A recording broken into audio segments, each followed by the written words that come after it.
श्री विष्णवे नमः। आप सभी का एक बार फिर से स्वागत है। आज की इस वीडियो में आप सुनेंगे जया एकादशी व्रत की कथा।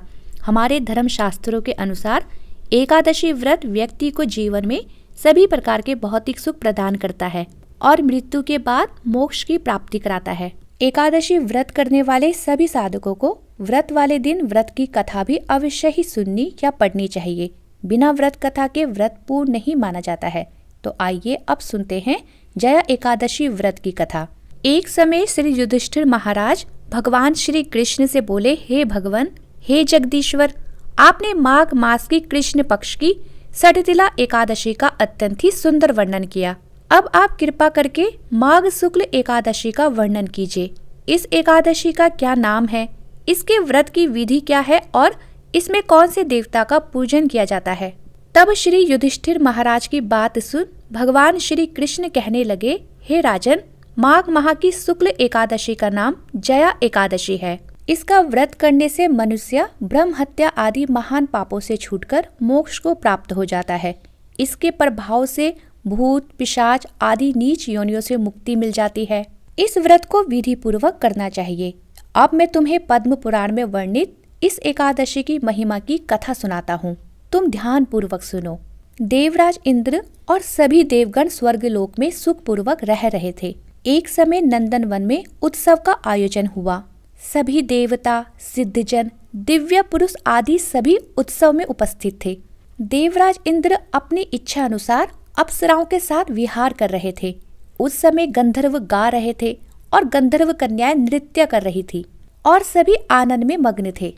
उन गंधर्वों में एक प्रसिद्ध गंधर्व पुष्पदंत और उनकी कन्या पुष्पवती, साथ ही प्रसिद्ध गंधर्व चित्रसेन और उनकी स्त्री मालिनी भी उपस्थित थे।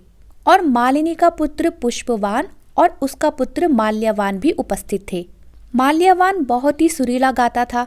जितनी सुरीली उसकी आवाज थी उतना ही सुंदर उसने रूप भी पाया था।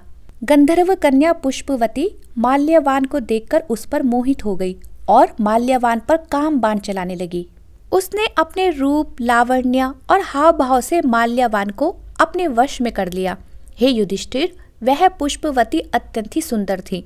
पुष्पवती के नृत्य को देखकर माल्यवान भी अपनी सुध-बुध खो बैठा और वह गाते गाते लय सुर से भटक गया। इनसे ठीक प्रकार से ना गाने और स्वर ताल ठीक नहीं होने से देवराज इंद्र इनके प्रेम को समझ गए और उन्होंने इसे अपना अपमान समझकर इनको श्राप दे दिया और कहा कि हे मूर्खों, तुम्हें धिक्कार है। अब तुम दोनों स्त्री पुरुष के रूप में मृत्यु लोक में जाकर पिशाच रूप धारण करो और अपने कर्मों का फल भोगो। देवराज इंद्र का ऐसा श्राप सुनकर वे दोनों अत्यंत दुखी हुए और इंद्रदेव के श्राप के अनुसार दोनों धरती में हिमालय पर्वत पर आ गिरे।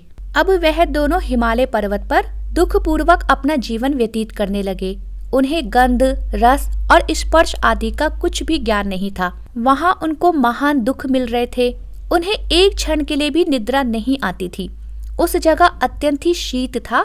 इस कारण उनके रोंगटे खड़े रहते और शीत के मारे दांत बजते रहते। एक दिन पिशाच ने अपनी स्त्री से कहा कि पिछले जन्म में हमने ऐसे कौन से पाप किए थे जिस कारण हमको यह महान दुखदायी पिशाच योनि प्राप्त हुई है। इस पिशाच योनि से तो नरक के दुख सहना ही उत्तम है, अतः हमें अब किसी प्रकार का भी पाप नहीं करना चाहिए। इस प्रकार विचार करते हुए वे अपने दिन व्यतीत कर रहे थे। तभी दैव योग से माघ मास में शुक्ल पक्ष की जया नामक एकादशी आई। उस दिन उन्होंने कुछ भी भोजन आदि नहीं किया और ना ही कोई पाप कर्म किया। केवल एक समय फल फूल खाकर ही अपना दिन व्यतीत किया और सायंकाल के समय महान दुख से पीड़ित हो पीपल के वृक्ष के नीचे बैठ गए। उस समय सूर्य भगवान अस्त हो रहे थे। ठंड बढ़ने लगी थी। देखते ही देखते रात घिर आई। ठंड और भी बढ़ गई थी। इस कारण वे दोनों शीत के मारे अति दुखी होकर मृतक के समान आपस में चिपटे हुए पड़े रहे। शीत के मारे दोनों रात्रि भर जागते रहे और भगवान से अपने किए पर पश्चाताप करते रहे और उनसे क्षमा मांगते रहे। हे युधिष्ठिर, जया एकादशी के व्रत और रात्रि जागरण से दूसरे दिन प्रभात होते ही उनकी पिशाच योनि छूट गई। तब वे दोनों अत्यंत सुंदर गंधर्व और अप्सरा देह धारण कर सुंदर वस्त्र आभूषणों से अलंकृत होकर उन्होंने स्वर्ग लोक में प्रस्थान किया।